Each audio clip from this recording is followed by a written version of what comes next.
This is Lit Squad. I'm Mark Brody.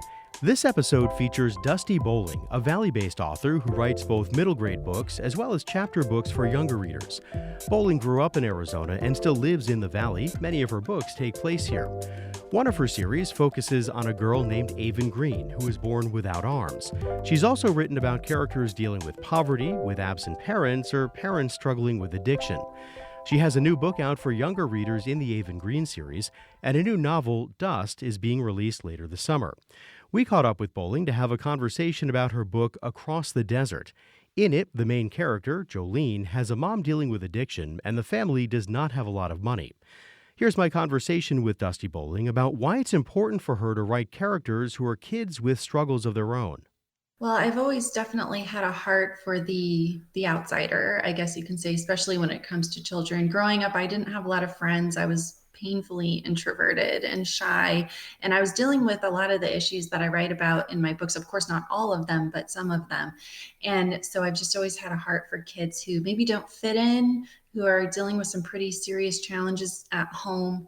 And those are the kids I want to speak to. Those are the ones that I want to reach. And I hope that they can see their situations reflected and their experiences reflected in my writing. And I want them to know that they're not alone, because when I was growing up, I've always loved to read, which is why I'm a writer now. And it was middle grade books when I was a child that really made me fall in love with reading, and really helped me through some of the hardest times in my life. But I never really saw a lot of my situations reflected in the books I read as a child. It was a lot of really happy, stable families, popular kids, kids with lots of friends, just a lot of stuff like that. I could have used, seeing characters with parents who are addicts, with parents who are alcoholics, struggling with, poverty, things like that. It would have really, I think it would have been a comfort to me. And I wouldn't have felt like I was the only child in the world going through those things. And I hope my books make children feel that way as well, less alone.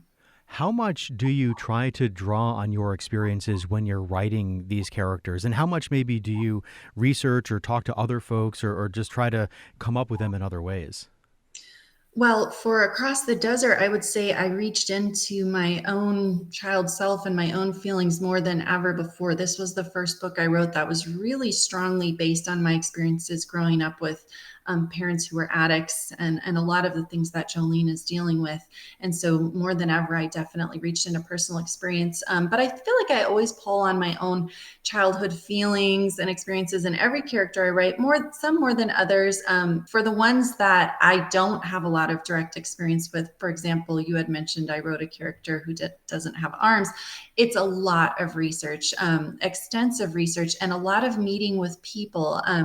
To write that character, Aven, who doesn't have arms, I met with people who live without arms, got to know them, shared the manuscript with them. They consult with us on, every Aven related project. And there are a couple of women who have been involved with that character who actually live right here in Arizona. What is it like for you to write about characters who, in some ways, are dealing with very personal things, and they're very personal to you in many ways, but putting them in a book that lots and lots and lots of people are going to read?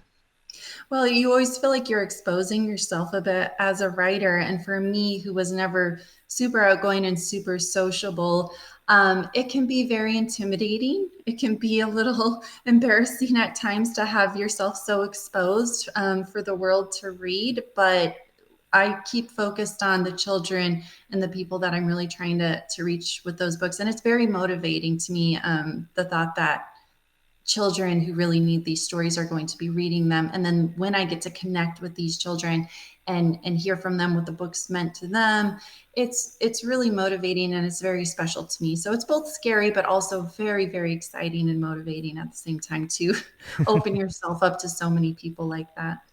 Let me ask you about one of the other, I guess you could call it a character in your books, which is Arizona. Your characters are often based either in the Phoenix area or in other parts of Arizona. The landscape, the climate, a lot of it plays a pretty big role in your books.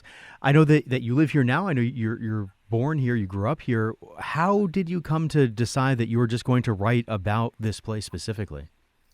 Well, I love Arizona. And I do get asked that a lot by children. Like, why do you always write your books set in Arizona? Because I love Arizona and I know Arizona. And I love how you said another character in my books because I get that a lot, that Arizona isn't just a setting in my books. It is like another character because I love it so much. I want to bring it to life and I want to highlight all the wonderful, unique, quirky, dangerous, wonderful things about this state that I love so much. And so when I was growing up, again, when I was young, not only did I not see a lot of the things I was dealing with in books, but I hardly ever saw books that took place in Arizona. It's not a really common setting for books. It can be hard to find books that take place in Arizona. And so for me, it was kind of like an easy choice of where to set my books because not only is it a place I know and love and want to share with people, but it would stand out, I hoped, in that there aren't a lot of books out there that really bring Arizona to life. Well, it's interesting because, I mean, in a couple of your books, the heat here plays a really big role. In one of your books, the characters go searching for gold in an abandoned mine. I mean, it's not just like they happen to live in Arizona and they, check out seeing a cactus or a palm tree every once in a while. Like, it's seemingly a really integral part of the plot, the fact that where these kids are.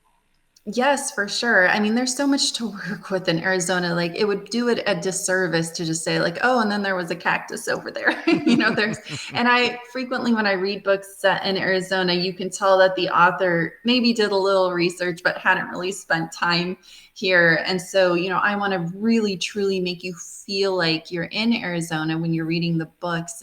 You talked about wanting to let kids who have some of these challenges and some of these struggles see themselves reflected in your books. I'm wondering about kids who maybe don't have experience dealing with some of these things and the importance of them maybe being exposed to some of these things for the first time in a book like yours. Absolutely. Like we always say, books are both windows and mirrors. They're both for all different children. And it's just as important for a child to see the experiences of others and in order to grow empathy in them as it is for children to see their own experiences in books. And so it's just as important to me that not only do children see their lives reflected, but that children who may not be familiar with these kinds of people, maybe they've never met a child with a limb difference, or maybe, there's a child at school who's wearing clothes that aren't current brands and they look a little worn and they're a little tight, and they've been made fun of at school or something like that. It's important for them to read these books in order to grow more empathy and understanding so that when they meet these children, rather than, having a negative response to them, they'll have an open heart and mind, and maybe there will already be some built-in understanding there. And that's why books are so powerful, because I think they can connect people, they can build understanding, they can build empathy. And so, yeah, windows and mirrors it's equally important in these books. That was author Dusti Bowling. I'm Mark Brody, your host for the Lit Squad podcast. If you like this episode, subscribe and leave a rating wherever you get your podcasts.